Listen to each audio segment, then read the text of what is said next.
ओम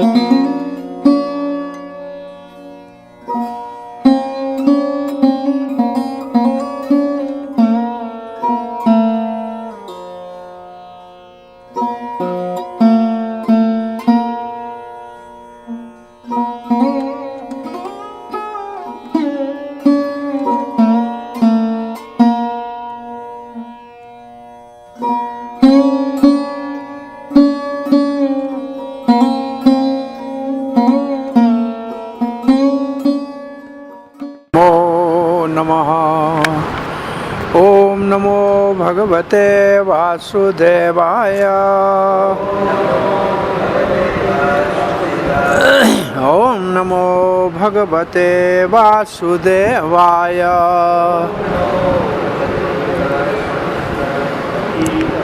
ओम नमो भगवते वासुदेवाय।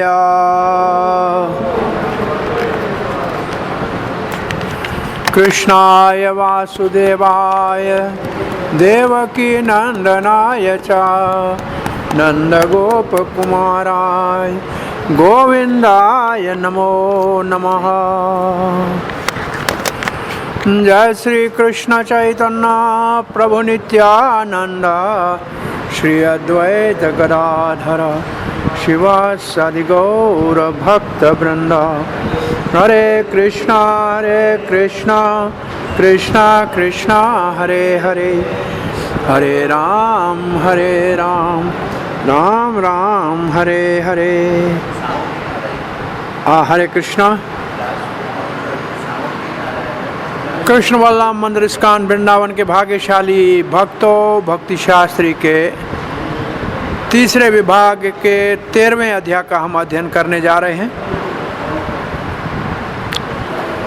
13वें अध्याय के चौथे विभाग में ज्ञेय क्या है। भगवान श्री कृष्ण ज्ञेय जानने योग्य वस्तु उसका वर्णन कर रहे हैं। ये चौथा हो जाएगा। 6 प्रश्न जो हैं उसमें ये चौथा हो गया। अभी तक 3 हो गए। कौन से 3 हो गए?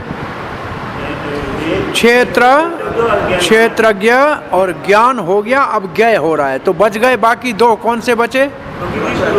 प्रकृति और पुरुष। वो फिर होंगे शुरू। ठीक है। तो ये विभाग चलेगा 13 से 19 तक। 18 तक है, 19 से पूर्ण होती है। 13 से 19। तो आइए श्लोक का पाठ करते हैं। ज्ञेयं यत्तत् प्रवक्ष्यामि यज्ञात्वा अमृतम् अश्नुते अनादिमत्परं ब्रह्म न सद् न असदुच्यते। ज्ञेयम यत्तत् प्रवक्ष्यामि, जिसको ज्ञेय कहते हैं वो मैं आपको सुनाने जा रहा हूँ। श्री कृष्ण कहते हैं अर्जुन को ज्ञेय, जो ज्ञेय है जिसको जानना चाहिए वो सुनाने जा रहा हूँ। तो मानो कहे कि वो सुनने से क्या लाभ होगा, तो भगवान कहते हैं यज्ञात्वा, उसको जानने से अमृतम अश्नुति। अमृतम अश्नुति का अर्थ है कि मृत्यु से मुक्त हो जाओगे। इसका मतलब मुक्ति प्राप्त हो जाएगी, अमृता को प्राप्त करेंगे। तो ज्ञेय को जानने से अमृता मिलेगी। तो इसका मतलब ज्ञेय कोई ऐसी वस्तु है जिसको जानेंगे तो अमृता मिलेगी। फिर उस जो ज्ञेय वस्तु है उसके लक्षण बता रहे हैं। अनादि है वो ज्ञेय जो वस्तु है, वो अनादि है। मत परम है, मुझ पे आश्रित है। और ब्रह्म है। और उसका न सद न असद उच्यते, उसको कार्य कारण से परे है। कार्य और कारण, सद और असद का मतलब कार्य और कारण से परे है। तो अब ये वस्तु क्या है? सीधा लिखा है ब्रह्म। परंतु श्रील प्रभुपाद ने बलदेव विद्याभूषण के भाव को लेके इस अनादि वस्तु को पहला ज्ञेय बताया है। अब पहले हम ज्ञेय का वर्णन किया है कहीं आपने? हमने ज्ञेय का वर्णन किया है क्या? ज्ञेय शब्द कहीं आप हमारे अभी तक हमने जो चिंता की है उसमें, चिंतन किया उसमें आया कि नहीं? क्षेत्रज्ञ, क्षेत्रज्ञ आया ना? तो ज्ञेय तो है ही ना। कितने ज्ञेय हैं? तो बलदेव विद्याभूषण और प्रभुपाद कहते हैं ये ज्ञेय है आत्मा। ये पहले ज्ञेय का वर्णन है। और इसके उपरांत जितने भी श्लोक और हैं 14 से लेकर, उसमें परमात्मा ज्ञेय है। इसको आत्मा ज्ञेय कहा गया है। और आत्मा ब्रह्म भी है, ठीक है। हमने पढ़ा है, 3 ब्रह्म पढ़े थे ना। ब्रह्म के 3 प्रकार के ब्रह्मों का वर्णन इस अध्याय में हमने पढ़ा था। कौन से 3 ब्रह्म हैं? प्रकृति ब्रह्म, आत्मा ब्रह्म और परमात्मा ब्रह्म, 3 ब्रह्म। अच्छा, आत्मा ब्रह्म में और परमात्मा ब्रह्म में क्या अंतर था?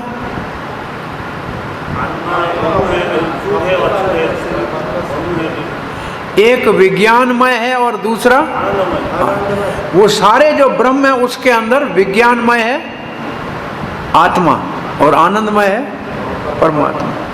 तो ये 2 शब्द भी आप डालेंगे उधर, ज्ञेय और ज्ञेय के जहां हमने विभाजन किया है।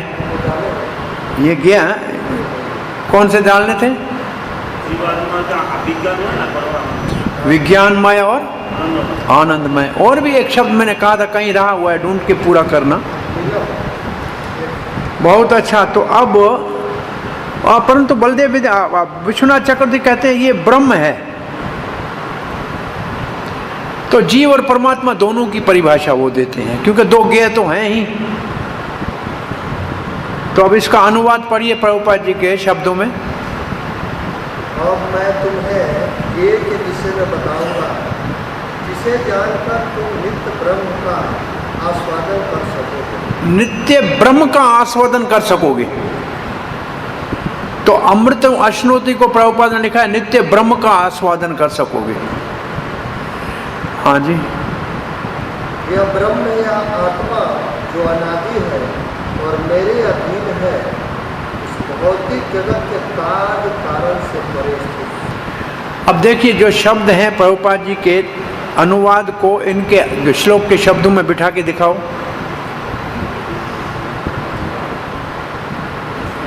अब मैं आपको ज्ञेय के विषय में बताने जा रहा हूं। ये तो है पहली लाइन, ये तो पहली लाइन है ना।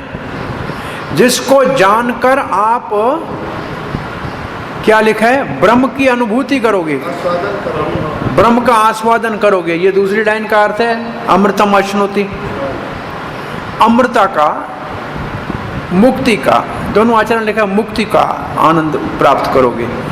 अब लिखा है, क्या लिखा है इसके बाद? वो अनादि ब्रह्म।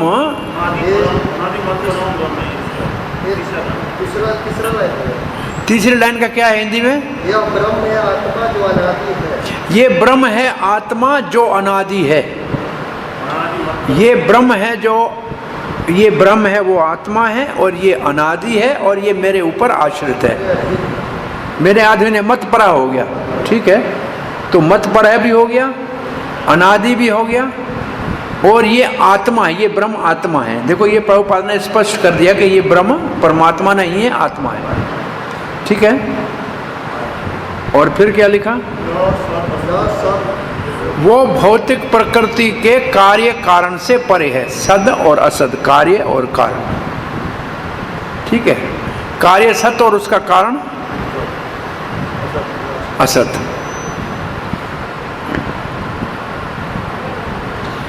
तो पहले हमको ये विभाग शुरू करने से पहले समझना चाहिए, अभी तक जो 8 से 12 श्लोक हमने पढ़े उसमें ज्ञान का जो साधन है उसका उद्देश्य है ज्ञेय को समझना। अब जो हम ज्ञान के साधनों का वर्णन सुना ना, वो क्यों हम ज्ञान को अर्जित करें, उन साधनों को क्यों अपनाएं, तो उसका लक्ष्य क्या है? ज्ञेय को जानने के लिए। और ज्ञेय क्या है? ज्ञेय है आत्मा और परमात्मा। ठीक है, जीव आत्मा और परमात्मा दोनों ज्ञेय हैं। अब तो ज्ञेय कोई कहे कि ज्ञेय क्या है, तो हम कहेंगे जो दोनों क्षेत्र ज्ञेय, दोनों ज्ञेय हैं। कोई नई बात तो है नहीं, वही बात है। जो दो क्षेत्र ज्ञेय वो दोनों ज्ञेय हैं, उन्हीं को जानना है।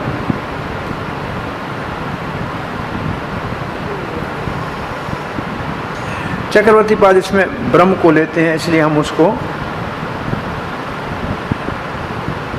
बलदेव विद्याभीषण के भाव को लें जो प्रभुपाद ने लिया है। मैं अब जीवात्मा के विषय में आपको बताता हूं, जो एक ज्ञेय है, आसानी से आप समझ लोगे। उसको जानने से आप अमृत को प्राप्त करोगे, मुक्ति को प्राप्त करोगे।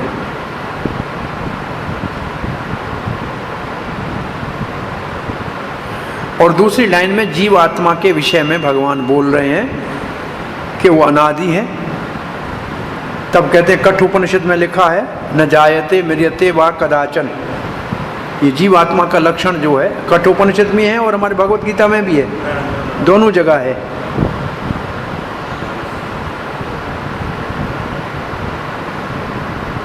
और मैं उसका स्वामी हूं, मतपरा। मतपरा मतलब वो मेरे अधीन है। जीवात्मा मेरे अधीन है, मेरे ऊपर आश्रित है। जैसे श्रुति ने लिखा है, श्रुति क्या कहती है?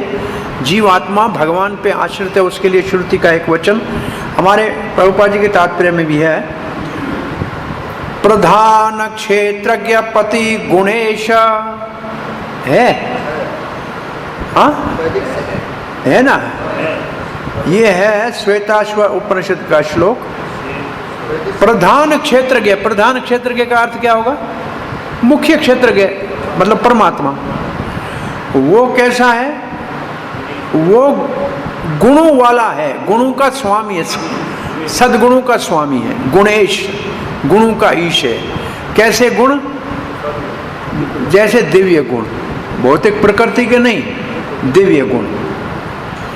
और स्मृति में भी ये लिखा है, मतलब ये फिर स्मृति का श्लोक भी दिया है जो भी अपने पास है। दास भूतो हरे एव न अन्य एव कदाचन। जीव तो भगवान का निरंतर सेवक है और कोई उसका, तो इसका मतलब भगवान स्वामी, जीव सेवक। जीव को ब्रह्म कहा गया है, ये हमारे पास नहीं लिखा है, अपने पुस्तक में नहीं है। हमने आपको एक बार पहले भी बताया था, जीव को ब्रह्म कहा गया है जिसमें 8 गुण है। एक ब्रह्म का अर्थ होता है बृहद, बृहद का मतलब बड़ा, बृहद का मतलब बड़ा। जो ब्रह्म जो है उसका जो जहाँ से शब्द निकलता है वो ब्रह है, उसका अर्थ है बड़ा, महान। और उसमें 8 गुण हैं, ब्रह्म के 8 गुण हैं। अब ये एक बार आप पहले भी आपको बताया था। हाँ, अज्ञान रहित। ये श्रुति का श्लोक है, छांदोग्य उपनिषद का। आत्मपहत आत्मपहत पापमा व्रजरो विरजरो, बूढ़ा नहीं होता है। वे मृत्यु, जिसकी मृत्यु नहीं होती है। विजगित्तसो, विजगित्तसो पिपासो सत्य काम सत्य संकल्प यो। तो ब्रह्म, आत्मा जो ब्रह्म है उसके 8 लक्षण है, इसलिए इसको महाब्रह्म कहते हैं। चाहिए बलदेव विद्याभूषण के 8 लक्षण कौन से हैं? आत्मा जो है वो पाप रहित है, आयु रहित है, मतलब मृत्यु रहित है, उसमें कोई भ्रम नहीं है, भूख नहीं है, प्यास नहीं है, उसकी सब इच्छाएं पूरी हो जाती हैं, उनकी इच्छाएं सत्य हैं और उनकी इच्छाएं सारी पूर्ण हो जाती हैं। जीव को ब्रह्म कहा गया है, श्रुति में कौन से नाम से कहा गया है? विज्ञान ब्रह्म। जीव कौन सा ब्रह्म है? और ये कहाँ है? तैत्तिरीय उपनिषद में। ठीक है, और गीता में भी भगवान जीव को ब्रह्म कहेंगे आगे। गीता में आगे ब्रह्म हमारे को जीव दो जगह पे मिलेगा। एक मिलेगा 14 अध्याय के एक श्लोक पहले, लास्ट से एक श्लोक पहले, 27 से 24 में श्लोक कितने हैं? हाँ 14 सभी 26। उसमें क्या है? सगुणान समतैते तान ब्रह्म भूयाय कल्पते। प्रकृति के 3 गुणों से ऊपर उठना भक्ति के द्वारा ब्रह्म की स्थिति को प्राप्त करना। ये कौन सा ब्रह्म है? जीव ब्रह्म। और दूसरा भगवत गीता में हमारे को जीव को ब्रह्म कहा है, वो मिलेगा 18वें अध्याय में। 18वें अध्याय में क्या मिलेगा? ब्रह्म भूता प्रसन्नात्मा न सोचती न कांक्षति सम सर्वेषु भूतेषु मद भक्तिम लभत। तो ये ब्रह्म कौन सा है? जीव है। तो अब हमने जीव को कितनी जगह पे गीता में ब्रह्म देखा अभी तक? एक तो यहाँ देख रहे हैं, 2 और देखा, 3 जगह देखा ना। तो गीता में कम से कम 13वें अध्याय से लेकर 18वें तक 3 जगह पे जीव आत्मा को ब्रह्म की संज्ञा दी गई है। ठीक है, 13 का 13, 14 का 26, 18 का 54। हाँ, ये आगे वाले में अक्षर ब्रह्म जो है, किम तद ब्रह्म जो है वो भी जीवात्मा के लिए है, 8वें अध्याय वाला। वो हमने कल कहा था, उसके लिए परसों। वो भी ब्रह्म जो है उसको जीव ब्रह्म ही माना है।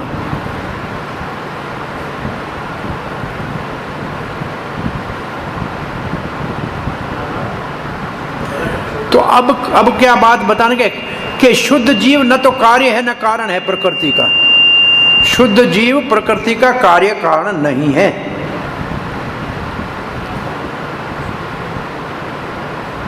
परंतु जीव को अपना आध्यात्मिक स्वरूप है और आध्यात्मिक गुण है, और उसकी अपनी चेतना है, और उसमें ये 8 गुण हैं। प्रकृति के गुणों का कारण कार्य कारण नहीं है, परंतु जीव का अपने आध्यात्मिक गुण भी है और चेतना भी है।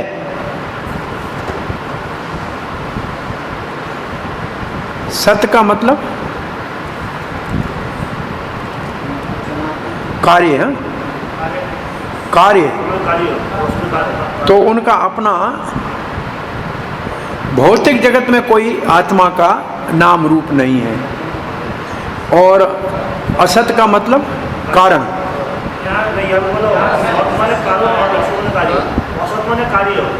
असत माने कार्य,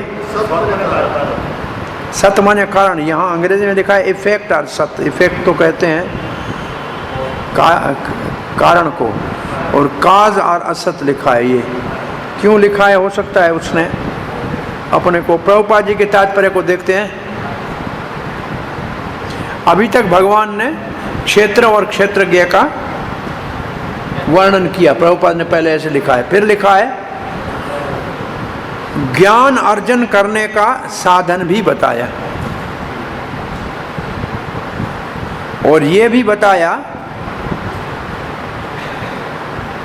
कि दोनों क्षेत्रज्ञ को कैसे जाना जाए। अब ज्ञेय क्या है? तो पहला ज्ञेय आत्मा है और दूसरा ज्ञेय परमात्मा है। अब देखिए, एक ही बात हुई ना, 2 क्षेत्रज्ञ कहो या 2 ज्ञेय कहो, बात तो एक ही हो गई। तो वास्तव में 2 ही प्रश्न है, लेकिन वो 3 दृष्टिकोण से देखा जा रहा है। अब 6 प्रश्नों को 2 में ही पूरे 2 बना लो। 2 बन सकते हैं कि नहीं? जो क्षेत्र है वही प्रकृति है, और जो क्षेत्र है वही प्रकृति है, और तीसरा अच्छा, ये 2 हो गया। और जो ज्ञेय है वो ज्ञेय 2 प्रकार के हैं। क्षेत्र ज्ञेय 2 प्रकार के हैं। और प्रकृति तो पुरुष ज्ञेय में आ जाएगा, पुरुष ज्ञेय हो जाएगा, प्रकृति क्षेत्र हो जाएगी, पुरुष ज्ञेय हो जाएगा। तो भी ये दो हो गए, बाकी बच गया ज्ञान और ज्ञेय।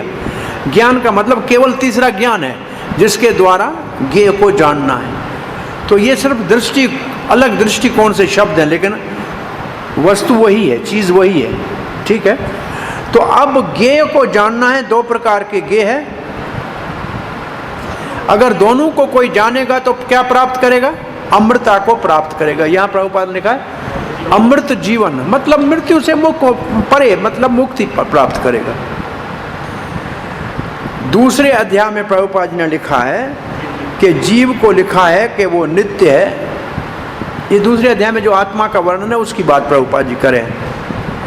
कब ये जीव की उत्पत्ति हुई, कौन से दिन हुई, कौन से, वो किसी को पता नहीं है। उसके कब से शुरू हुआ उसकी कहानी किसी को मालूम नहीं है, उसका इतिहास किसी को मालूम नहीं है। भगवान से जीव कब प्रकट हुए, इसलिए जीव को क्या कहते हैं? अनादि। वेदों में इसको लिखा है जा न जायते मृत्यते वा कदाचन कठोपनिषद। ठीक है, वही बात।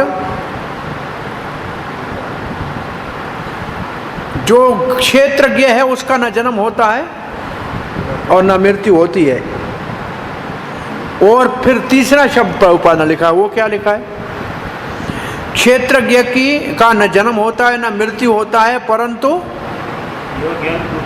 वो पूर्ण ज्ञान, उसमें पूर्ण ज्ञान है। क्षेत्र ज्ञान में पूर्ण ज्ञान है। ज्ञानमय तो है, आत्मा ज्ञान है, सच्चिदानंद है, परमात्मा भी सच्चिदानंद। तो ज्ञान, चित्त का मतलब ज्ञान।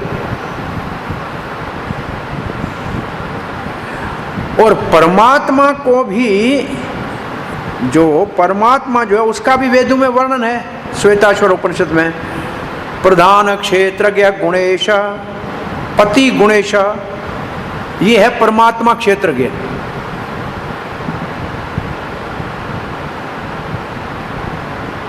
अब प्रभुपाद वही लिखते हैं, स्मृति में भी है दास दास भूतो हरे एव न अन्यस्यैव कदाचन। जीव निरंतर भगवान का दास है। ये किसका, ये श्लोक में किसके लिए लिख रहे हैं, क्यों लिखा है? मतपरा, मतपरा की परिभाषा दी है कि जीव भगवान के ऊपर आश्रित है, इसके लिए ये दिया हुआ है। अब प्रभुपाद जी ने इस बात के लिए कहते हैं, चैतन्य महाप्रभु ने तो यही कहा है। क्या कहा है? यही बात, जीवेरा स्वरूप है कृष्णेरा नित्य दास, ये बात कह रहे हैं। लिखा नहीं है, बस इतना ही लिखा है, यही कहा है। इसका अर्थ है जो ब्रह्म इस श्लोक में है वो जीवात्मा है। और जब जीव को ब्रह्म कहते हैं तो उसको विज्ञानमय ब्रह्म जानना चाहिए, न के आनंदमय। आनंदमय परमात्मा है। तो हमारा 14 श्लोक में हम जा रहे हैं, 13वां श्लोक पूरा हुआ। तो 13वें श्लोक में जो ब्रह्म है वो जीव है। ठीक है, अब से जितने भी ब्रह्म आएगा, ज्ञेय है, वो परमात्मा है। नाम यहां नहीं आएगा, नाम आखिर में आएगा। सर्वतः पाणिपादं सर्वतो अक्षिश्रो मुखम सर्वतः श्रुतिमल्लोके सर्वम आवृत तिष्ठते। सर्वत्र मतलब सब जगह, पानी का मतलब हाथ, पादम का मतलब चरण, और तत् शब्द जो है उसका मतलब जिसके। अब ये आगे चल के तत् शब्द जहां भी आपको दिखे ना, तत् का अर्थ होता है तत् पदार्थ का मतलब परमात्मा। तो दो, ये ज्ञानियों के दो शब्द होते हैं, तत् और त्वम। त्वम जीव और तत् परमात्मा। तत् त्वम, तत् परमात्मा, त्वम जीव।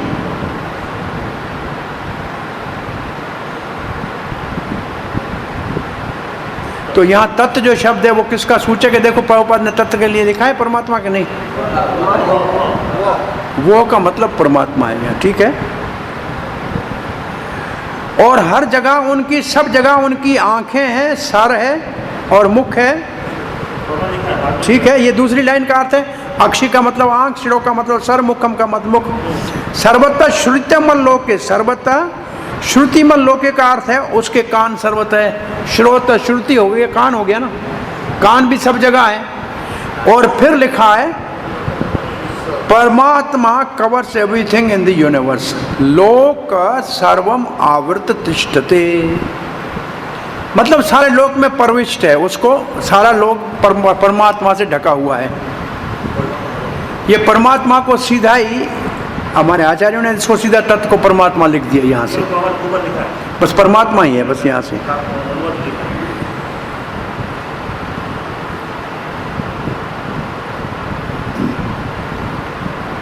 चक्रवर्ती बाद एक कहते हैं, एक प्रश्न उठाते हैं कि ब्रह्म अगर सद असत से परे है, जैसे हमने पहले पढ़ा, उसको ले रहे हैं, तो फिर श्रुति में जो ये एक वाक्य है कि सर्वम खल्व ब्रह्म, सब कुछ ब्रह्म है, तो उसका तो ये खंडन हो जाएगा। तो फिर ये ब्रह्म कार्य और कारण कैसे है? ये बात समझ में आ रही है? चक्रवर्ती पाद कहते हैं एक संदेह उत्पन्न हो सकता है कि ब्रह्म को जब कहा गया है कार्य कारण से परे है, तो फिर यह भी तो वेद ने कहा है ना कि सब कुछ ब्रह्म है, तो फिर कार्य कारण नहीं होगा तो सब कुछ ब्रह्म कैसे होगा? सब कुछ कैसे ब्रह्म होगा? छांदोग्य उपनिषद का जो ये श्लोक है, सर्वखलव इदं ब्रह्म, और आगे लिखा है ब्रह्मैवेदं सर्वम, सब कुछ ब्रह्म है, तो इन श्लोकों में तो खंडन हो जाएगा।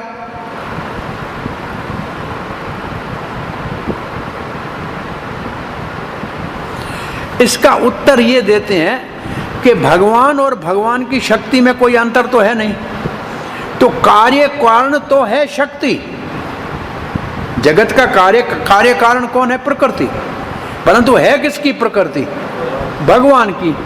इसलिए सर्वखलविदं ब्रह्म जब कहते हैं तो उस दृष्टि से लेते हैं कि प्रकृति कार्य करती है, लेकिन प्रकृति भगवान से अभिन्न है, इसलिए इसमें कोई भी संदेह नहीं हो सकता है। भगवान भौतिक शरीर बनाते हैं प्रकृति के द्वारा, और प्रकृति भगवान की शक्ति है और वो भगवान से अभिन्न है, इसलिए चाहे कार्य कारण प्रकृति है। अच्छा, एक श्लोक तो आप सबको मालूम ही है, तीसरे अध्याय में आपको ये याद करने का श्लोक था। कौन सा याद करने श्लोक था?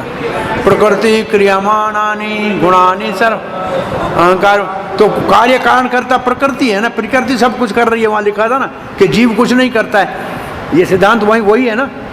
उस श्लोक को दोबारा पढ़िए, उसका अर्थ समझिए। प्रकृति क्रियमाण है, मतलब कारण प्रकृति है, कार्य प्रकृति है। विमूढ़ आत्मा करता, जीव करता नहीं है, इसका मतलब तो कार्य कारण जीव तो नहीं है, हम पहले पढ़ के आए। तो प्रकृति है, परंतु किसकी प्रकृति है? इसलिए भगवान कार्य कारण भी है, क्योंकि प्रकृति भगवान की है, इसलिए। ठीक है।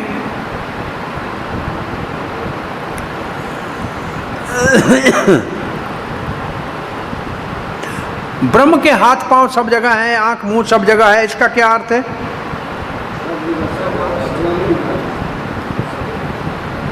ब्रह्मा से। अब इसका उत्तर देते हैं कैसे ब्रह्म के हाथ सब जगह है। बोला ब्रह्मा से लेके कीट पतंग तक जितने भी जीव हैं, उनके जो हाथ पांव हैं वो सब भगवान के, उनके द्वारा भगवान सब जगह विद्यमान है, ऐसा एक अर्थ लिखा है।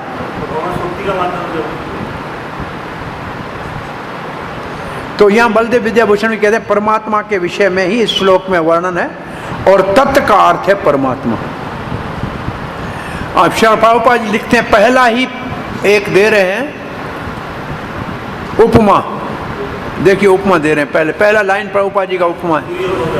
सूर्य अपनी अनंत किरणों के द्वारा स्थित है ना। सूर्य अपनी अनंत किरणों के द्वारा स्थित है, इसी प्रकार से परमात्मा जो है वो भी सर्वत्र है। तो उपमा क्या दिया? सूर्य और उसका प्रकाश।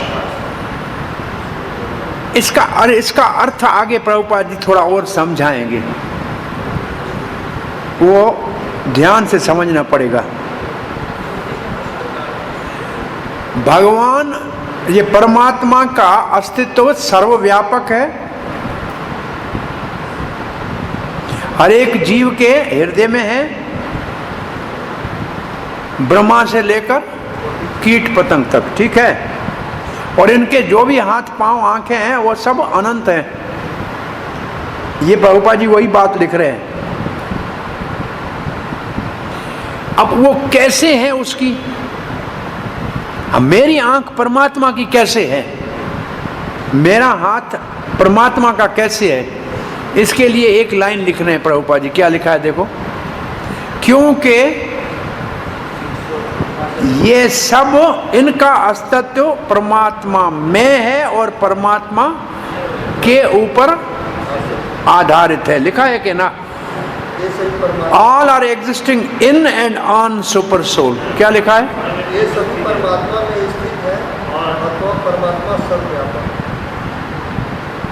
सब परमात्मा में स्थित है और सब परमात्मा के ऊपर स्थित है। अच्छा, ये कैसे आप समझाएंगे? कहाँ आपने 9वें अध्याय भगवत गीता में पढ़ा है? मदस्थानी सब भूतानी, मेरी प्रकृति में सब कुछ है। इसका अर्थ है मेरी प्रकृति में सब कुछ है, वो भाव है, ठीक है। इसलिए परमात्मा सर्वव्यापक है। अब प्रभुपाद जी तुलना करते हैं, जीवात्मा सर्वव्यापक नहीं हो सकता है, उसके हाथ पांव सब जगह नहीं हो सकते, ये संभव नहीं है।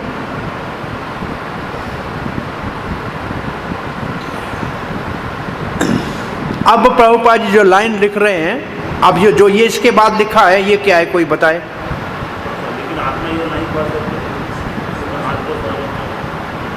क्या लिखा है ये जरा बताइए।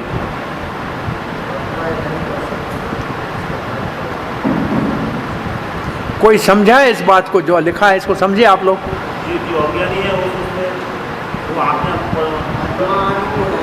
ये ज्ञानी लोग जो कहते हैं जीव इस वक्त अज्ञान से ढक गया है, अज्ञान उतर जाएगा तो ब्रह्म हो जाएगा, वो बात है।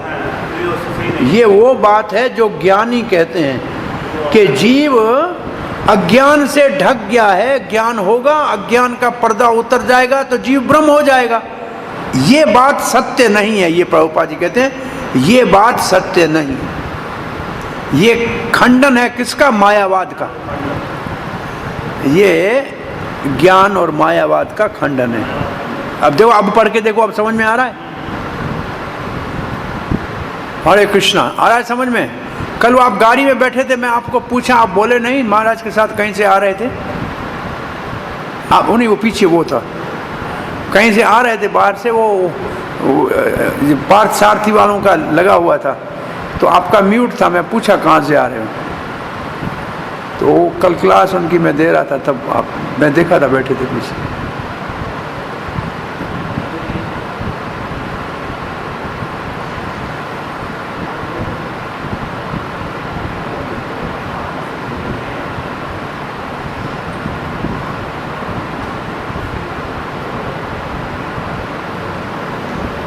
और इसके लिए फिर आगे एक लाइन में प्रभुपाद जी क्या लिखते हैं?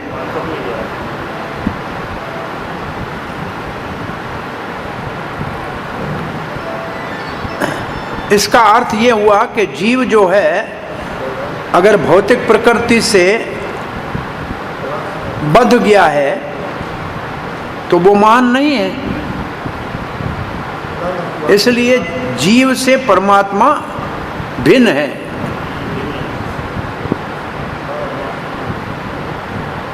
भगवान अपने हाथ पांव सर्वत्र रख सकते हैं, परंतु जीव नहीं रख सकता है।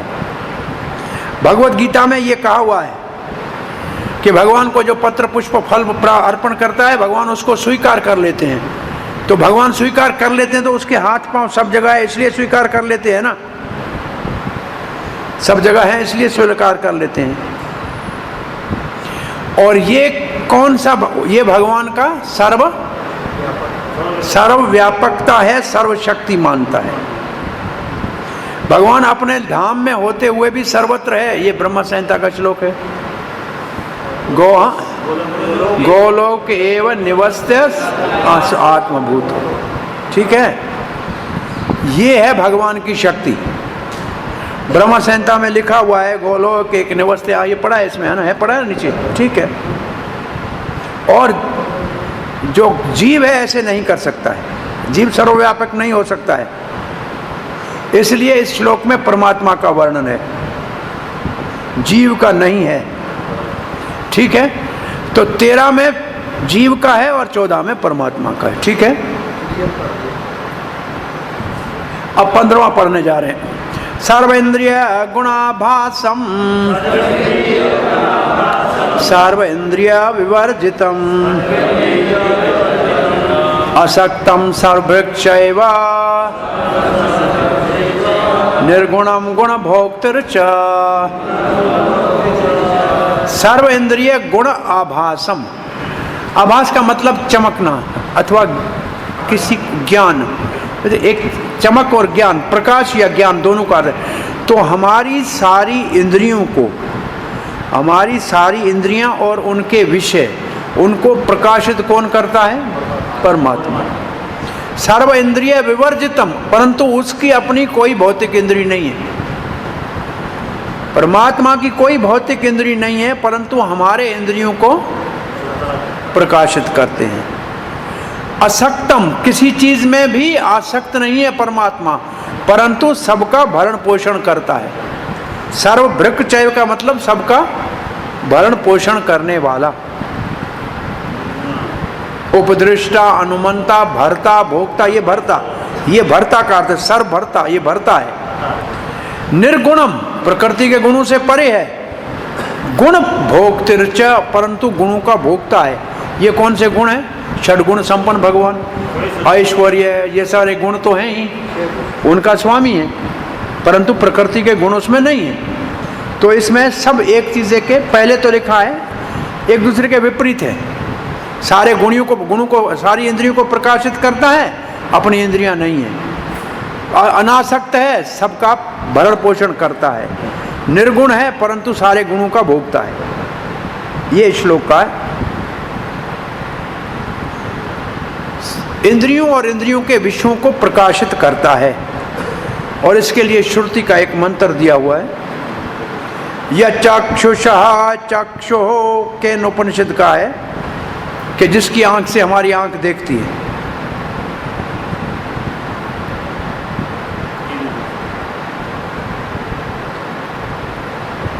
उसके अपने कोई इंद्रियां नहीं है, इसका मतलब भौतिक इंद्रियां नहीं है। यह भी श्रुति में लिखा है, प्रभुपाद ने लिखा है, देखिए। अपाणिपादो जवनो, पांव नहीं है लेकिन भागता है। गृहीत पश्यति, अचक्षुष, आंख नहीं है फिर भी देखता है। और श्रोण्य अक्रणः, कान नहीं है फिर भी सुनता है।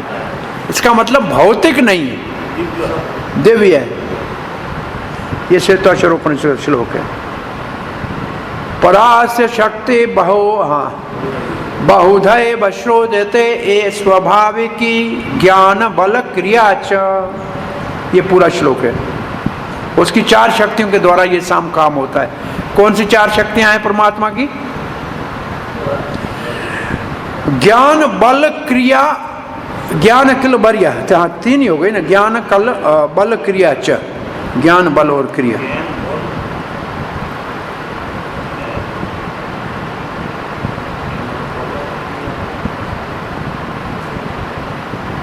भगवान की इंद्रियां भगवान के सारे काम पूरे करती हैं, उसको क्या कहते हैं? सर्व संकल्प। भगवान की सारे संकल्प उनकी शक्तियों के द्वारा पूरे होते हैं। उनको कोई इंद्रियों की जरूरत नहीं है बहुत। वो अशक्त है, परंतु सबका भरण पोषण करता है विष्णु के रूप में। भाई विष्णु ही जगत का भरण पोषण करता है ना।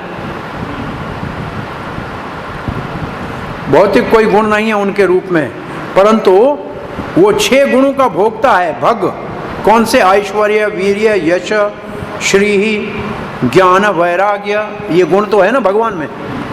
ये भगवान के गुण हैं। अभी चक्रवर्तीपाद ने कुछ लिखा है, कुछ नोट किसी ने, आप सुन लीजिए। 6 गुण जो है भगवान के। ऐश्वर्य गुण का क्या भाव है कि भगवान सबका स्वामी है, सबका नियंता है। एक बात, सबका नियंता है, ये है ऐश्वर्य से सूचना। ऐश्वर्य जो भगवान का गुण है उसका अर्थ क्या है? सबका नियंता है। और वीर्य का अर्थ क्या है?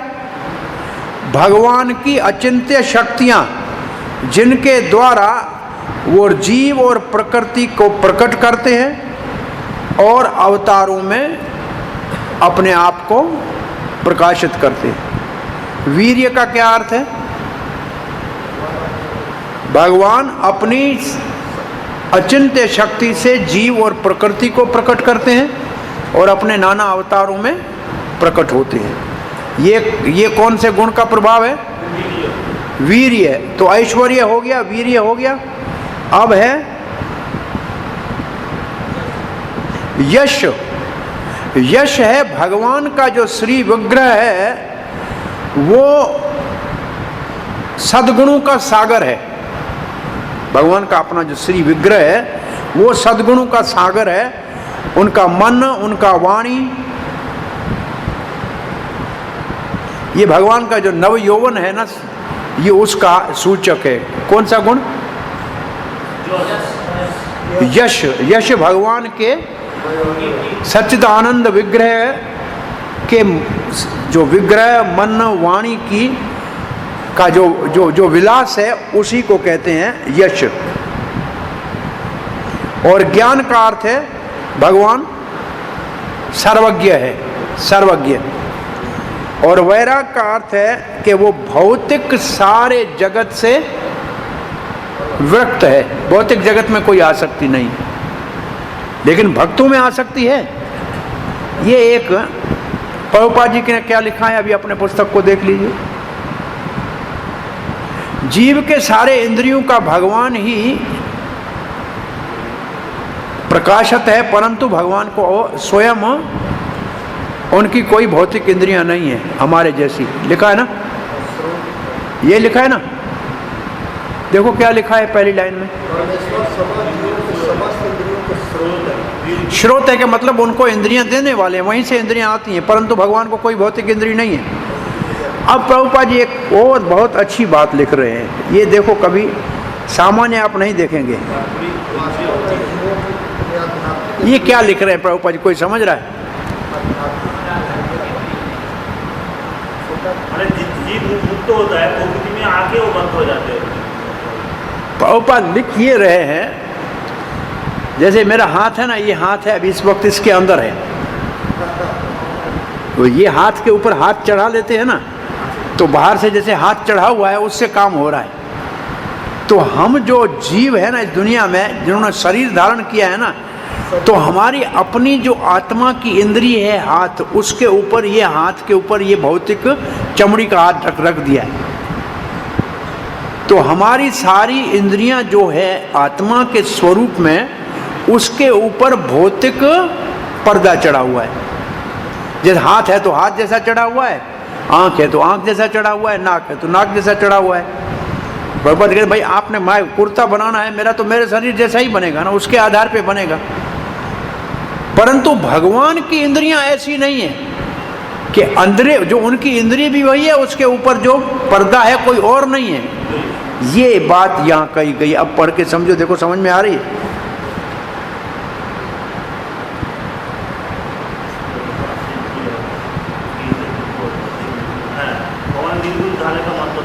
अब आप समझ में आया ये बात?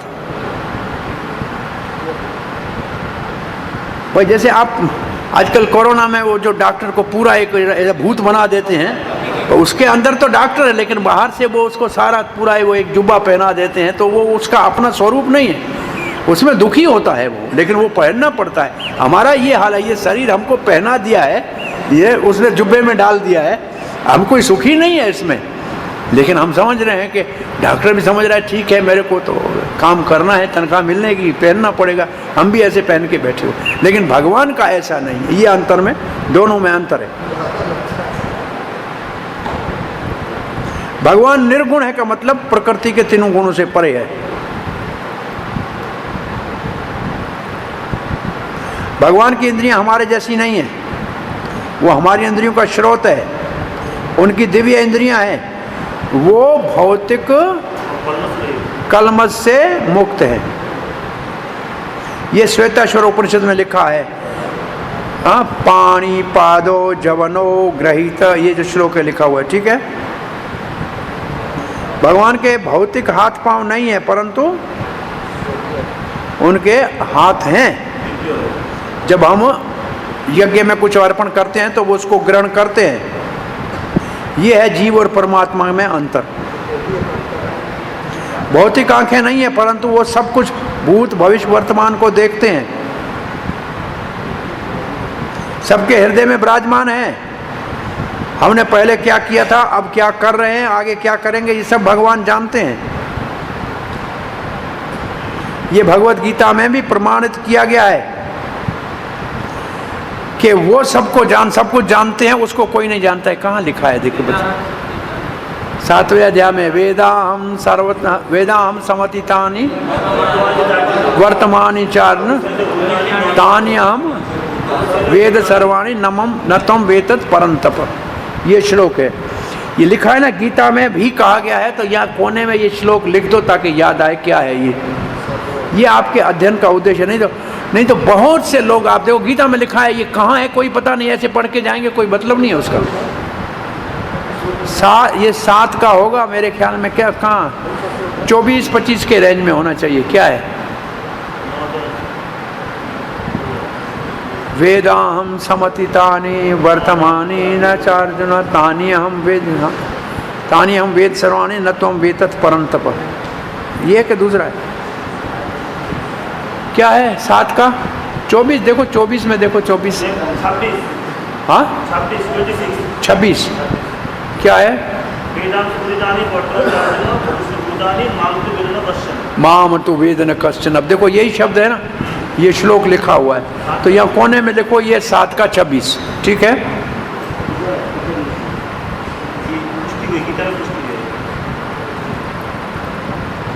भगवान के चरण नहीं है, परंतु भगवान चलते हैं, ये भगवान की दिव्य है। अब इससे प्रभुपाद जी एक निकालते हैं निर्णय। इसका अर्थ है कि भगवान निराकार नहीं है। पांव है, हाथ है, तो भाई निराकार तो नहीं हुआ ना। जिसके हाथ है, पांव है, आंख है, सर है, तो फिर उसको आकार है ना। इसका अर्थ है भगवान निराकार नहीं है, उसके हाथ पांव आंख नाक सब है। और फिर उसके लिए एक प्रमाण दे रहे हैं। देखो कौन सा प्रमाण दे रहे हैं, प्रमाण क्या दे रहे हैं भगवान कि भगवान निराकार नहीं है। इसका प्रमाण क्या है, इसमें क्या लिखा है, यहाँ देखो, हम भगवान के अंश से, हमारे को हाथ पांव आंख नाक है, तो जहां से आए उसको नहीं होंगे क्या। ये प्रभुपाद ऐसा अकाट्य उदाहरण दे रहे हैं। देखो एक प्रवचन प्रभुपाद का हिंदी में है, ये निराकार वाले कहते हैं भगवान तेरा आंख नहीं है, तेरा हाथ नहीं है, तेरा पाँव नहीं है, तेरा कान नहीं है। तो इसका अर्थ है कि भगवान को कहते हैं तुम गूंगा हो, तुम बहरा हो, तुम अंधा हो, तुम लूला हो, तुम लंगड़ा हो। क्या ये प्रार्थना है? इससे भगवान प्रसन्न होंगे, और इससे भगवान प्रसन्न होंगे कि प्रसाद यहाँ रखो और फिर ले जाओ। हरे कृष्ण, देर से आए थे क्या? आपका प्रसाद आपके लिए रखा है, ले जाइए सुख से। हरे कृष्ण। जिसके लिए लिया, किसके लिए लिया है? तो जाओ, तो ले जाओ ना, यहाँ क्यों रखा है? ये लोग उठते समय ये फिर कुछ नहीं देखते हैं। 3 बजे ये टूट पड़ते हैं, कुछ भी होता है। इसलिए आपको जो चाहिए यहाँ से 3 बजे से पहले, उस वक्त इनको कुछ नहीं दिखाई देगा। हरे कृष्ण। इसलिए मैं 3 बजे से पहले क्लास खत्म करता हूँ। कुछ भी उस वक्त कुछ भी सामने होगा, खा जाए। हरे कृष्ण।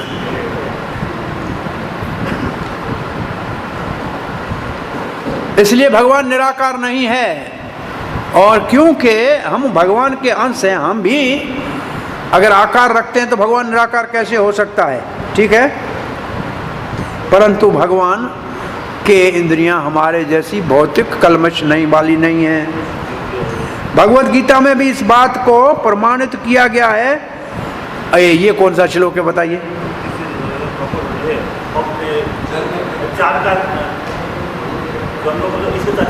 अजोपि सन्नव्यात्मा भूतानाम ईश्वरोपि सन् प्रकृतिम स्वाम अधिष्ठाय सम, वो श्लोक है।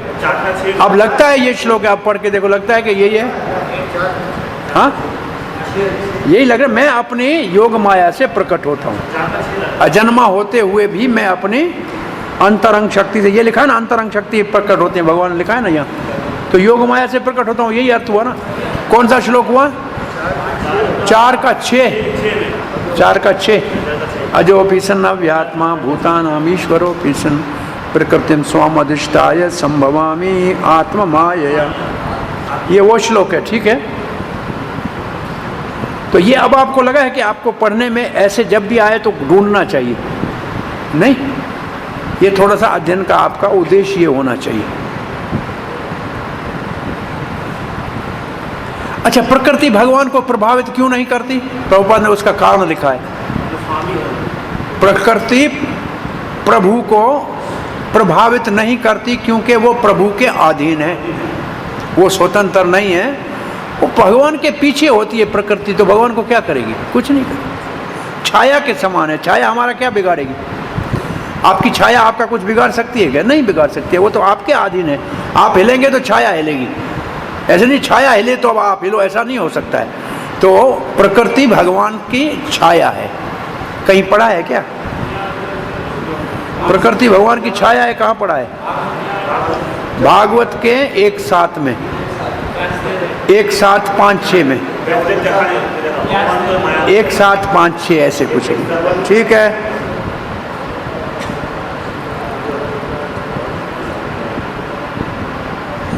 भगवान का पूरा श्री विग्रह ही आध्यात्मिक है। वेदों में ये वर्णित है, सच्चिदानंद विग्रहाय, सच्चिदानंद विग्रह है। ब्रह्मा संहिता भी वही कहती है।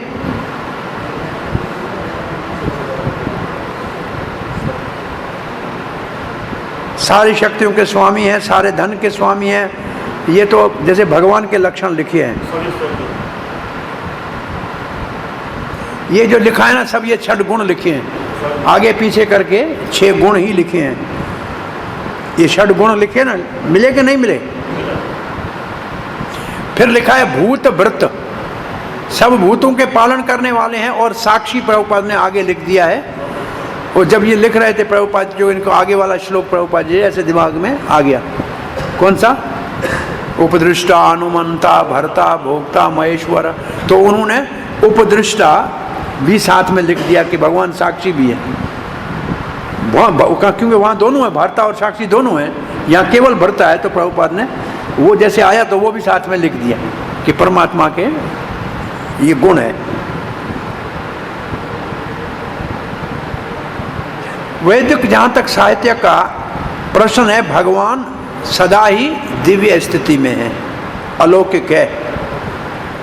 उसके हाथ पांव नाक सर कुछ सब कुछ है, परंतु वो दिव्य स्थिति में है। उसको हम देख नहीं सकते। आप प्रभुपाद जी कहते हैं उसको हम देख नहीं सकते। क्यों नहीं देख सकते? क्योंकि हमारी इंद्रियां भौतिक कलमश से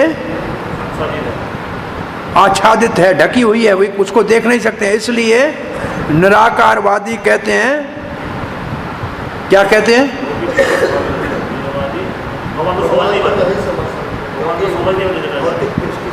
वो भौतिक दृष्टि से।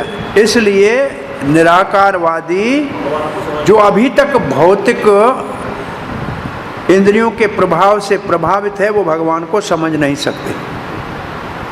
16वां श्लोक पढ़ने जा रहे हैं। बाहिरंतस्य भूतानां अचरम चरम एव च सूक्ष्मत्वात् तदवज्ञेयम् दूरस्थं चान्तिके च बाहिरंतस्य भूतानां, हमारे अंदर भी है भी बाहर भी है। प्राणियों के अंदर भी है और बाहर भी है, सब भूतों के अंदर और बाहर है भगवान। चर अचर एवं च, चर और अचर सारे जगत सूक्ष्म, बहु भगवान सूक्ष्म से अति सूक्ष्म है और उसको जाना नहीं जा सकता है, क्योंकि सूक्ष्म है इसलिए अवेज्ञेयम, जाना नहीं जा सकता है। दूर होते हुए भी बिल्कुल निकट हैं, ऐसा एक श्लोक आपने उपनिषद में पढ़ा होगा। भगवान दूर भी है निकट भी है। दूर किस रूप में है, निकट किस रूप में है? परमात्मा के रूप में निकट है और ब्रह्म के रूप में बहुत दूर है। भगवान के रूप में तो हमारे साथ ही है, नहीं दूर है। ब्रह्म तो सर्वत्र है, ब्रह्म निराकार है, ब्रह्म तो चलता नहीं, सर्वत्र है, ब्रह्म सभी तो ब्रह्म है, ब्रह्म भगवान तो दूर है, गोलोक के रेवस्ती। अब चक्रवर्ती पाल लिखते हैं भगवान जीवों के अंदर और बाहर कैसे हैं? जैसे आकाश, हमारे अंदर भी आकाश है, बाहर भी आकाश है। ये आकाश का मतलब खाली जगह, अंदर भी खाली जगह, बाहर भी खाली जगह, ऐसे भगवान सर्वत्र है।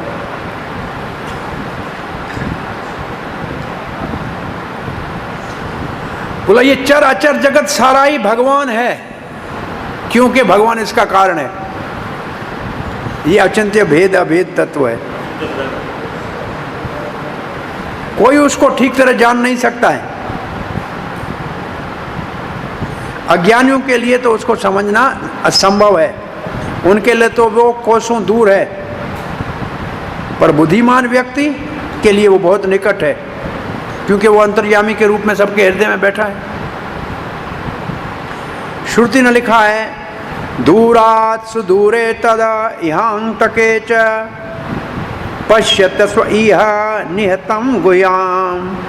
भगवान दूर है फिर परंतु नजदीक भी है, यह सबके हृदय में है, और कोई भाग्यशाली है तो उसको देख भी सकता है। प्रभुपाद जी लिखते हैं नारायण को कहते हैं अंदर और बाहर। नारायण तीनों जो विष्णु है ना, इनको नारायण कहते हैं। क्यों कहते हैं तीनों को नारायण? तीनों नार में सोते हैं, नार का मतलब जल, तो जो नार में सोए वो नारायण। नार अयनम यस्य स नारायण, जो जल में शयन करे उसको नारायण कहते हैं। और दूसरा नारायण का अर्थ है जो जीवों के समूह को धारण करे वो नारायण। जीवों के, नार का मतलब जीव, जीवों के समूह को धारण करे वो भी नारायण। तो नारायण की ये दो उत्पत्ति ऐसे बताई हुई है। तीन विष्णु, तीनों नारायण कहलाते हैं, तीनों को ही नारायण कहते हैं। ये ब्रह्मा जी की स्तुति में भगवान कृष्ण को कहते हैं आप नारायण हो। तो भगवान कहते मैं नारायण थोड़ी हूँ, मैं तो नंदनंदन हूँ, गोपाल हूँ। बोला नहीं, आप सृष्टि करते हैं तब नारायण होते हैं ना, आपके ही तो मैं पेट से निकला हूँ, आप ही तो गर्भोदक्षाई विष्णु, आप ही नारायण हैं, आपके ही मैं कमल नाभि से निकला हूँ, मैं आपका पुत्र हूँ। जैसे माँ बेटे को जो गर्भ में होता है लात मारने के ऊपर, मुक्का मारने के ऊपर पेट में को नाराज नहीं होती है, मेरी गलती को आप क्षमा कर दो, ऐसे ब्रह्मा जी प्रार्थना कर रहे हैं। तो ये तीनों विष्णु को नारायण कहते हैं। वहां आशीनो दूरम, दूर है फिर भी नजदीक है। हाँ, श्रील प्रभुपाद जी का लिखते हैं। हाँ, श्रील प्रभुपाद जी क्या लिख रहे हैं कि भगवान अंदर बाहर है सब जीवों के, ठीक है। फिर लिखा है आध्यात्मिक और भौतिक जगत जो दोनों में भगवान है, दूर है फिर भी निकट है, ये वेद का वर्णन है। आशीनो दूरम ब्रजति श्यानो याति सर्वतः कठोपनिषद। सदा ही भगवान आनंदमय, दिव्य आनंद में मगन रहते हैं। तो भगवान की ये जो आनंद की लीलाएं हैं और ये जो वैभव है, इसको जानना बहुत मुश्किल है। हमारे भौतिक इंद्रियों से भगवान के हम दिव्य आनंद के लीला को, विलास को नहीं समझ सकते, देख सकते हैं। इसलिए वेदों की भाषा में कहा जाता है कि हम इंद्रियों और मन से नहीं उनको जान सकते, वो मन और इंद्रियों से परे है। परंतु हमारा मन और इंद्रियां अगर पवित्र हो जाएं कृष्ण भावना में, भक्ति के द्वारा, तो हम निरंतर उनका अनुभूति कर सकते हैं। ये ब्रह्म संहिता में कहा गया है क्या कहा गया है? प्रेमंजन श्रोत्य भक्ति श्लोचन, ये श्लोक लिखा है। और ये भगवत गीता में भी कहा गया है 11:54 में सीधा लिखा है, भक्त्या तो अनन्या शक्य अहम एवं विदो अर्जुन ज्ञातुम दृष्टुम च प्रवेष्टुम परंतप। हाँ, 17वां श्लोक पढ़ने जा रहे हैं। अविभक्तम च भूतेषु विभक्तम एव च स्थितम भूतभृत च तज्ज्ञेयम् ग्रसृष्णो प्रभविष्णो च। अविभक्तम मतलब बहुत से टुकड़ों टुकड़ों में बांटा हुआ है, विभाजन हुआ है बहुत बड़ा उसका। सर्वभूतेषु, सब प्राणियों के अंदर विभाजित है, मतलब हर एक के हृदय में परमात्मा बैठा हुआ है। तो जितने लोग उतने परमात्मा, जितने जीव उतने परमात्मा। और फिर कहते हैं अविभक्तम एव च स्थितम, परंतु अपने आप वो एक ही है। इसलिए प्रभुपाद ने उदाहरण दिया है। और प्राय एक उदाहरण कौन सा देते हैं कि परमात्मा एक है और सबके हृदय में दिखता है। एक सूर्य ऊपर और लाखों भी बर्तनों के अंदर घी रखो, तेल रखो तो सब में दिखेगा। अब प्रभुपाद जी इस उदाहरण को दूसरे प्रकार से देंगे कि आप यहाँ खड़े हैं, आपके सूर्य सर पे खड़ा है, आप यहाँ से दिल्ली चले जाओ फिर भी सूर्य आपके सर पे खड़ा है, आप अमेरिका चले जाओ फिर भी सूर्य आपके सर पे खड़ा है। तो इसका मतलब सब जगह है। ये भी उदाहरण एक देते हैं इसमें।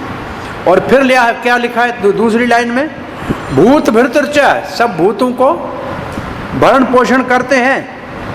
तद ज्ञेयम, वही जानने योग्य, उसको ज्ञेय कहते हैं। अब ज्ञेय जो है यहाँ शब्द आया है, उसी को जानना है हमको, वही ज्ञेय है। आज हमारा वो नहीं आया, गौर भगवान नहीं आया यमुना में, तो बाकी सब गए थे वापस आ गए। अच्छा,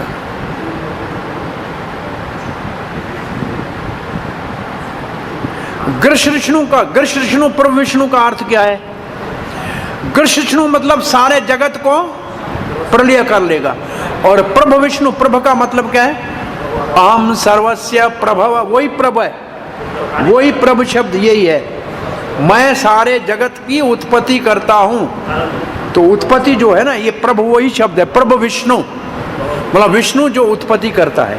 ठीक है, तो शब्दों का अर्थ समझ में आया। अब हाँ, विभक्त होते हुए भी अविभक्त है,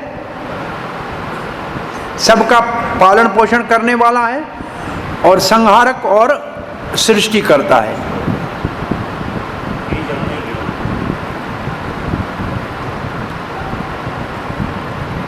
एक ही परमात्मा सब चर अचर जगत के हृदय में विराजमान है, जो उसका कारण है, कार्य है।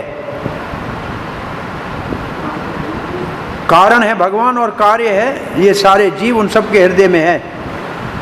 नारायण के रूप में सबका रक्षक है। स्थिति में, प्रलय में, सृष्टि में, वो सारा ये सब इसका अर्थ है। ठीक है, प्रभु विष्णु के अर्थ एक है, सृष्टिकर्ता, यही मुख्य अर्थ है। श्रील प्रभुपाद लिखते हैं भगवान हर जीव के हृदय में परमात्मा के रूप में बैठे हैं। अब आ गया ज्ञेय है परमात्मा। तो क्या ये भगवान एक होते हुए अनेक में विभाजित है? वास्तव में नहीं, परंतु उदाहरण दिया जाए, सूर्य आकाश में अगर है तो हम कहीं भी हैं, हमारे सर के ऊपर 5000 मील दूर चले जाएं तो भी सूर्य हमारे सर के ऊपर होगा। कहाँ है सूर्य? सब कहेंगे हमारे सर के ऊपर है। ये वेद में उदाहरण दिया गया है कि भगवान एक होते हुए भी विभाजित लगते हैं। भाई आपका सूर्य अलग थोड़ी है, आपके सर के ऊपर दूसरा, मेरे सूर्य पर दूसरा थोड़ी, एक ही तो सूर्य है। तो एक होते हुए भी विभाजित लगता है। विष्णु सब जगह है, वेदों में कहा गया है। कैसे है सब जगह? क्या लिखा है?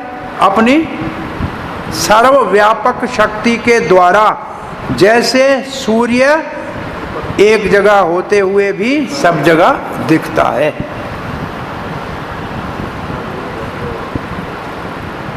भगवान सबके पालन करते हैं, पोषण करता है, परंतु वही सबको निगल जाते हैं। कब? प्रलय के समय वही पालन करते हैं और प्रलय के समय वही निगल जाते हैं, और जब पुनः सृष्टि करनी होती है तब वो हमको प्रकट करते हैं। परंतु अभी तक वहां तक न जाके प्रभुपाद जी सबको निगल जाते हैं। इसके लिए एक प्रमाण दे रहे हैं 11वें अध्याय भगवद गीता से। कालो अस्मि लोक क्षय प्रवर्धो लिखा है कि काल के रूप में भगवान सर्वनाशक हैं या प्रलयकारी हैं, और जब सृष्टि होती है तो उनको पुनः सारों को प्रकट कर लेते हैं।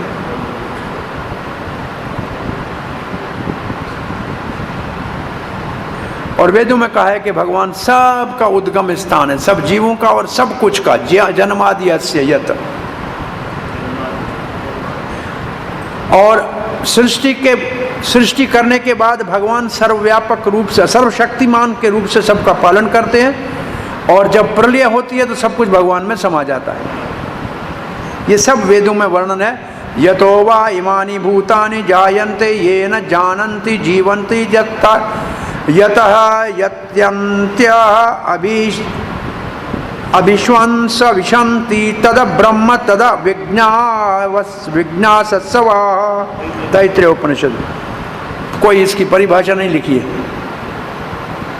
आप क्या करेंगे? इसलिए यहाँ उसको बुलाया है, राधानाथ को बुलाओ, इसको बोलो इसकी परिभाषा करो। क्या इसकी परिभाषा करनी चाहिए क्या छोड़ देना चाहिए? यतो वा इमानी भूतानी, जहाँ से ये सारे प्राणी जायंती जन्म लेते हैं, ये न जातानी जीवंती, वहाँ से जन्म लेके सब जीते हैं, यत प्रियंती, और जिसका और सबका फिर प्रलय होता है, अभिश्वंसवंती, उसी में प्रविष्ट होते हैं, तद ब्रह्म, उसको ब्रह्म कहते हैं, तद विज्ञास्व, उसको जानना चाहिए। इसका अर्थ ये होगा ऐसे। हमारी जो मोटी अनजान संस्कृत के आधार पे, बिना पढ़े वाली संस्कृत, लकड़ संस्कृति है, विद्वानों वाली नहीं, ऐसे इसका अर्थ ये होगा। 18वां, ज्योतिषामपि तज्ज्योतिष तमसः परमुच्यते ज्ञानम ज्ञेयम ज्ञानगमयम हृदय सर्वस्य विष्ठितम्। अब देखो यहाँ जाके उद्घाटन हुआ है कि अभी तक किसके बारे में बात हो रही थी। यहाँ उद्घाटन हुआ है जो सबके हृदय में रहता है।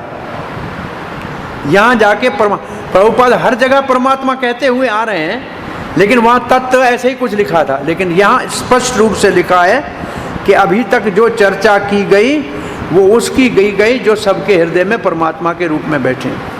तो यहाँ जाके उद्घाटन हुआ कि 14 से लेके 18 श्लोक तक परमात्मा जो सर्व क्षेत्रों का ज्ञाता है, वो हमारा ज्ञेय है। ठीक है। ज्योतिषम अभी तो ज्योतिष, जहां भी आपको प्रकाश दिखे, सूर्य में, चांद में, वो सब उससे आता है, वो उससे आता है। तमस्य परम उच्चते, वो स्वयं अंधकार से परे है। सबको प्रकाश देता है तो स्वयं अंधकार में कैसे हो सकता है? ज्ञानम ज्ञेयम ज्ञान गमयम, ये 3 शब्दों को समझना पड़ेगा। ज्ञानम मतलब ज्ञान, ज्ञेयम का मतलब जानने योग्य है, ज्ञान गमयम इसका मतलब जो जानने वाला व्यक्ति है। 3 बात है, नोअर, नोन एंड नॉलेज।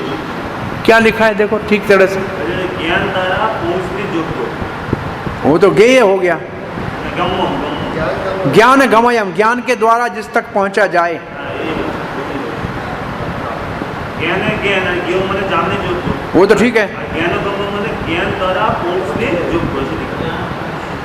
तो पहले ज्ञान का अर्थ क्या है? ज्ञान। ज्ञान ज्ञेय और ज्ञान से जानने योग्य। ज्ञान का लक्ष्य बताया। ज्ञान का लक्ष्य है। तो वही ज्ञेय ही हो गया ना, और क्या है? ज्ञान का लक्ष्य क्या है? ये तो ज्ञेय। उन बात में तीन तो दिया। तीन शब्द हैं आगे, आप देखिएगा। जो सारे ग्रहों में प्रकाश प्रदान करता है और स्वयं अंधकार से परे है, वही ज्ञान है, वही ज्ञेय है, और वही उसी को ज्ञान के साधन से पाया जाता है। वो सबके हृदय में विराजमान रहते हैं। सूर्य चांद आदि में जो भी प्रकाश आता है तत् ज्योति, ये उसकी ज्योति है, परमात्मा की ज्योति है।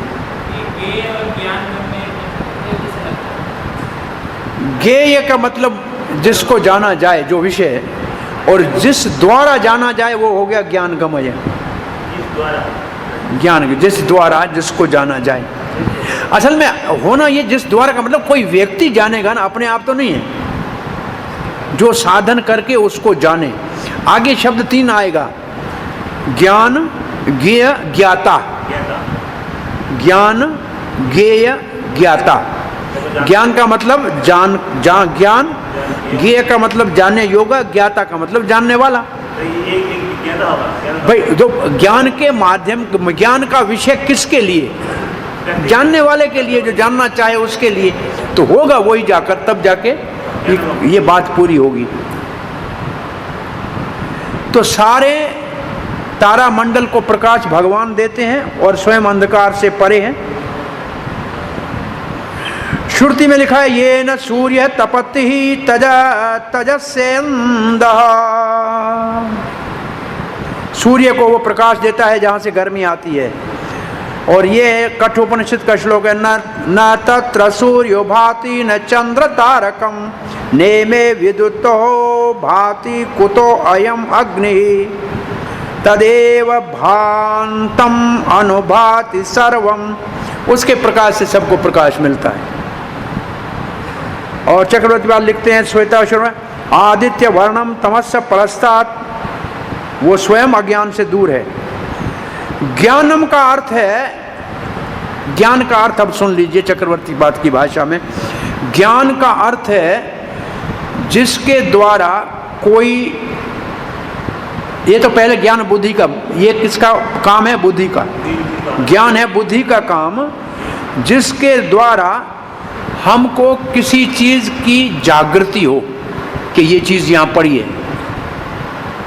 ज्ञान का एक अर्थ है अवेयरनेस। अवेयरनेस का मतलब जागृति, जागृति। और दूसरा अर्थ है ज्ञान means revealed bye function of intelligence. बुद्धि से किसी चीज को प्रकाशित किया जाए। रिवील्ड क्या का मतलब क्या? रिवील्ड बुद्धि के द्वारा जिसको प्रकाशित किया जाए उसको ज्ञान कहते हैं। जिसके द्वारा हमारे को किसी चीज के अस्तित्व का पता लगे। भाई बुद्धि से देखा कि यहाँ ये फोन पड़ा है, डंडा पड़ा है, तो इसके कहते हैं ज्ञान। ये ज्ञान हो गया। वो ज्ञेयम,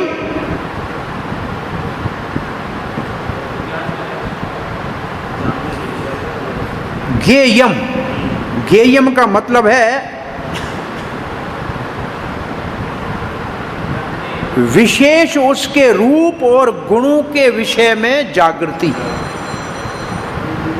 जो चीज हम जानने चाह रहे हैं उसके रूप और गुणों के विषय में जानकारी। कैसा स्वभाव है, कैसा दिखता है, क्या करता है, इसको कहते हैं ज्ञेय। और उसको प्राप्त करने का जो साधन है उसको कहते हैं ज्ञान।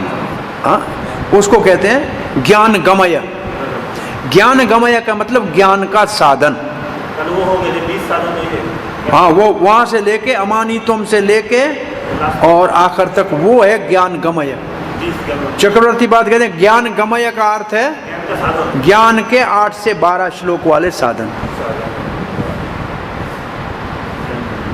और परमात्मा के रूप में सबके हृदय में विराजमान है और सबके हृदय से धिष्ठितम, वहीं से वो सारा कार्य करते हैं।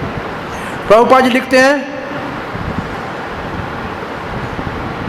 सब तारा मंडल में परमात्मा से प्रकाश आता है। फिर कहते हैं वेदों में ये वर्णन है कि भगवान का है जगत में न तारा सूर्य चंद्रमा की जरूरत, न तद्भास्यते सूर्यो न शशांको न पावक।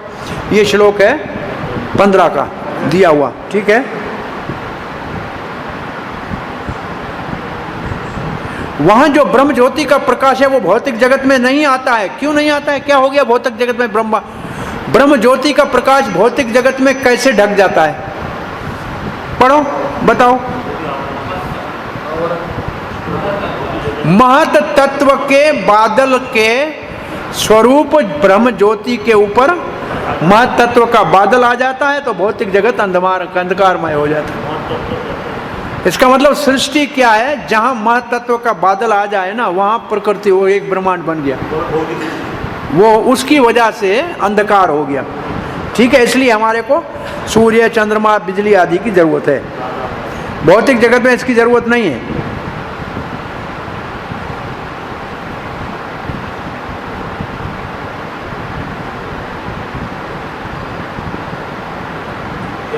आदित्य वर्णम तमस प्रस्ताद ये लिखा है।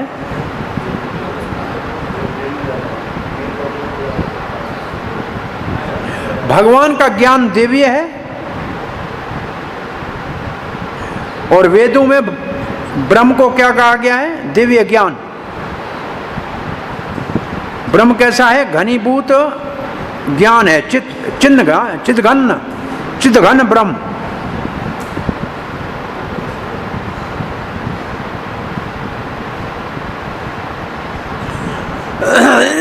जो आध्यात्मिक जगत के लिए उत्सुक है उसके लिए यहाँ भगवान का ज्ञान दिया गया है, उस भगवान का जो सबके हृदय में परमात्मा के रूप में बैठे हैं, उनके लिए जो भगवान को प्राप्त करने के लिए इच्छुक है। वेद में लिखा है तम्हा देवम आत्म बुद्धि प्रकाशम मोक्षो वही शरणम अहम प्रपद्ये। उसका शरण लेना चाहिए जिसको मुक्ति चाहिए। हमारे जीवन का जहाँ तक परम लक्ष्य है वो भी वेदों में वर्णन है, तमेव विदित्वा मृत्युम वेति। उसको जानने से मृत्यु से मुक्त होके अमृता को प्राप्त करेगा।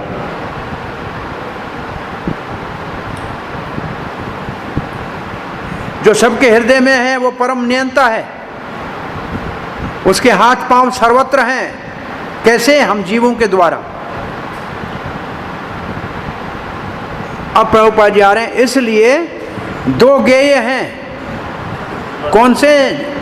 दो क्षेत्र ज्ञेय हैं, एक जीवात्मा एक क्षेत्र का और एक सब क्षेत्रों का। जो एक क्षेत्र का है उसके हाथ पांव अपने आप अपने ही शरीर में है, परंतु जो सबका है उसके हाथ पांव सर्वत्र है। ये भी उसमें डाल दीजिए अभी, ठीक है।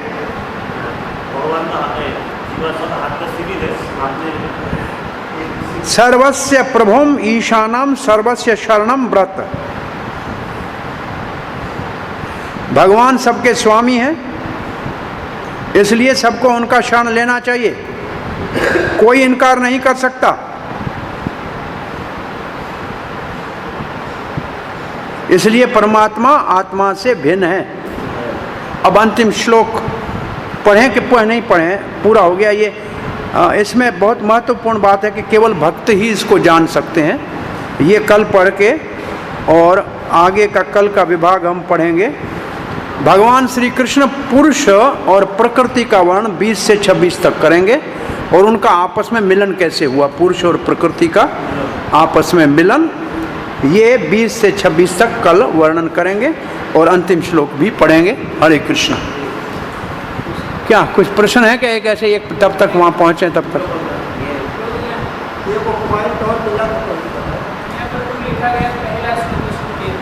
क्या लिखा है?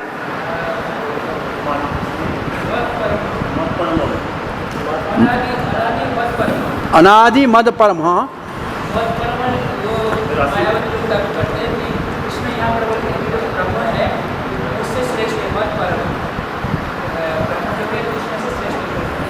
हाँ वो कहेंगे जो ब्रह्म है वो मुझसे श्रेष्ठ है। बोला इसका अर्थ ये, फिर उसको बोलो वो पढ़ो 14 का आखिरी पढ़ो। ब्रह्मणो ही प्रतिष्ठा हम लिखा है, अगर ब्रह्म आप उसी को अगर मानते हो, आत्मा को नहीं भी मानते हो, तो वो ब्रह्म भी कृष्ण के ऊपर आश्रित है, वो ब्रह्म भी कृष्ण के ऊपर ही आश्रित है। ये दूसरे श्लोक के आधार पे कहेंगे। और फिर ये ब्रह्म कृष्ण अलग नहीं है, इसलिए वो हमने 4 ब्रह्म और गीता से निकाल के उसके सर के ऊपर मार दो कि वहाँ जो लिखा है ब्रह्म भूता प्रसन्नात्मा, वो कौन सा है? फिर उसको भक्ति क्यों मिलती है? तो वो भगवान होता तो भक्ति करने की क्या जरूरत है उसको? बात है कि आधा टुकड़ा निकालेंगे तो कोई भी अर्थ निकलेगा, लेकिन पूरे गीता को देखना चाहिए ना। बातचीत चल रही है तो पहले से आखिर तक निर्णय क्या हुआ? अर्धकुटी निगाह नहीं करना है, पूरा देखना चाहिए। सिर्फ इसी परम को पकड़ेंगे, ऐसे एक और परम को हमने ही पकड़ा है। ऐसे हमने एक परम को वहाँ 8वें में कहा है ब्रह्म तद परम, वहाँ परम का मतलब जो ब्रह्म के अधीन है, जो वहाँ हमने भी इसको दूसरे तरीके से लिया है। 8वें अध्याय में हमने परम को दूसरी दृष्टि से लिया है, वहाँ भी परम शब्द है। किम तद ब्रह्म किम परमात्मम, क्या और भगवान ने क्या लिखा? परम अक्षरम ब्रह्म परम। वहाँ भी अक्षरम ब्रह्म परम है, लेकिन वहाँ परम का अर्थ ही दूसरा हमने किया है। जो अक्षर आत्मा है वो भगवान, वो परम हुआ। परम का क्या है?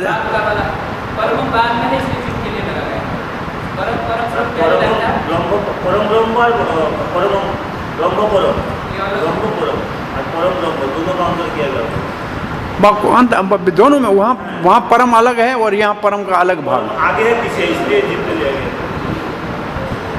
ब्रह्म श्रेष्ठ है इसलिए जीप में लिया गया। परम आत्मा। हरे कृष्ण।